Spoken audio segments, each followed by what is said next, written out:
Bismillahirrahmanirrahim. Assalamualaikum warahmatullahi wabarakatuh. Alhamdulillahirabbil alamin. Wassalatu wassalamu ala asrofil anbiya'i wal mursalin sayyidina wa maulana Muhammadin wa ala alihi wa sahbihi ajmain. Amma ba'du. Alhamdulillah, pada kesempatan kali ini saya akan menjelaskan tentang strategi pembelajaran. Sebelumnya saya akan memperkenalkan diri saya. Nama saya Muhammad Firmansyah dari Probolinggo. Saya mahasiswa dari Universitas Nahdlatul Ulama Blitar yang bercabang di Gempol, Pasuruan. Untuk penjelasan, saya akan menjelaskan tentang strategi pembelajaran. Saya tadi udah bentuk 3 poin supaya bisa dipahami. Poin yang pertama adalah pengertian strategi pendidikan. Yang kedua, pentingnya strategi pendidikan. Dan yang terakhir adalah macam-macam strategi pendidikan. Baik, pada poin yang pertama saya akan menjelaskan tentang pengertian strategi pendidikan. Strategi pendidikan adalah suatu proses penyampaian materi pendidikan yang disampaikan secara teratur kepada peserta didik yang disampaikan oleh pengajar atau guru. Jadi sudah jelas bahwasanya strategi pendidikan itu adalah suatu proses penyampaian materi kepada setiap siswa, baik itu di sekolah, di luar, di lapangan maupun di kebun. Itu yang berkaitan tentang pendidikan lah. Jadi strategi pendidikan ini sangatlah penting diterapkan di setiap pendidikan di Indonesia, terutama yang harus memahami tentang strategi ini adalah seorang guru. Jadi ketika seorang guru tidak tahu tentang apa itu strategi pendidikan, maka sistem pembelajarannya adalah tidak teratur ataupun tidak kondusif. Jadinya kita sebagai mahasiswa, kita adalah calon pendidik tahun depan nanti. Kita harus mendalami apa itu strategi pendidikan supaya peserta didik yang kita ajarkan itu bisa memahami, bisa senang dengan kita, bahkan tidak bosan dengan kita. Itu yang harus kita pelajari sekarang, yaitu tentang strategi pendidikan. Bagaimana sistem kita mengajar, bagaimana kita menyampaikan materi, bagaimana kita mengulas materi tersebut. Itu sangat penting bagi kita. Baik, untuk poin yang kedua yaitu pentingnya strategi pendidikan.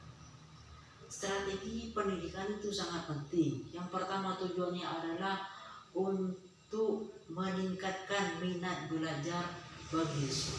Jadi ketika menggunakan sistem pendidikan yang benar dalam pembelajaran, maka siswa-siswa yang kita ajari itu minat dengan apa yang kita ajarkan. Dan yang kedua adalah meningkatkan tujuan pembelajaran. Jadi ketika kita menggunakan strategi pembelajaran yang baik, maka kita akan menikmati hasilnya. Tujuannya pembelajaran itu.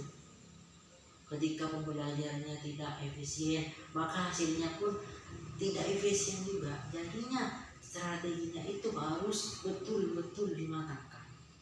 Dan yang ketiga, poin yang ketiga adalah memotivasi siswa, mendorong siswa. Ini yang paling penting dalam strategi pendidikan, yaitu yang pertama memotivasi siswa. Gimana sekiranya siswa itu termotivasi, semangatnya termotivasi, cita-citanya termotivasi, dan kita mendorong siswa itu kita mendorong sekiranya siswa tersebut tidak kendor dengan apa yang dia inginkan, mengarahkan siswa sebagaimana mengarahkan kepada pembelajaran yang lebih baik lagi.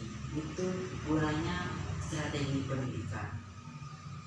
Dan poin yang terakhir adalah macam-macam strategi pendidikan. Strategi pendidikan macam-macam itu sangat banyak, tapi pada kesempatan kali ini saya cuma menjelaskan 4 saja. Yang pertama adalah meningkatkan kemampuan berpikir siswa. Jadi metode yang pertama adalah yaitu meningkatkan pola pikir siswa. Bagaimana pola pikir lebih dewasa lagi, sekiranya pemikiran anak didik kita itu tidak main-main, pemikirannya itu lebih bagus lagi.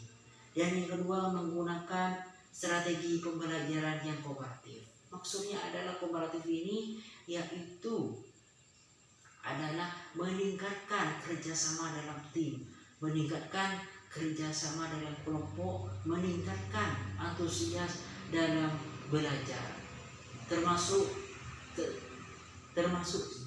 keakraban sesama kita. Jadi itu yang perlu kita juga lakukan, yaitu sekiranya siswa yang kita ajarkan itu akrab dengan temannya, berkemampuan dalam grup, berkemampuan dalam kelompok, itu juga penting dalam strategi pembelajaran. Dan yang ketiga adalah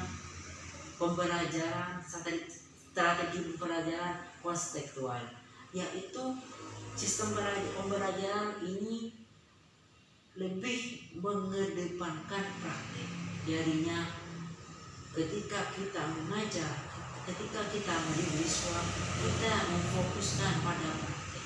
Sekiranya apa? Sekiranya siswa tersebut bisa memahami, bisa tahu betul apa yang kita sampaikan, bahkan bisa mendalami apa-apa yang telah dipelajarinya. Dan yang terakhir adalah menggunakan strategi pembelajaran afektif, yaitu pembelajaran afektif ini adalah pembelajaran yang menanamkan nilai moral dalam dirinya, seperti contohnya menanamkan akhlak baik, akhlakul karimah, dan lain-lain. Jadi itu pembelajaran afektif ini memfokuskan pada nilai dirinya sendiri.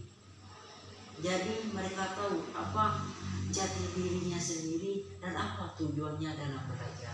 Itu yang termasuk strategi afektif. Mungkin sekian dari saya.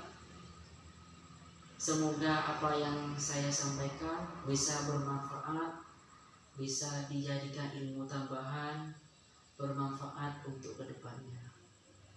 Dan apabila ada kesalahan dari awal sampai akhir, saya mohon maaf yang sebesar-besarnya. Wabillahi taufik wal hidayah. Wassalamualaikum warahmatullahi wabarakatuh.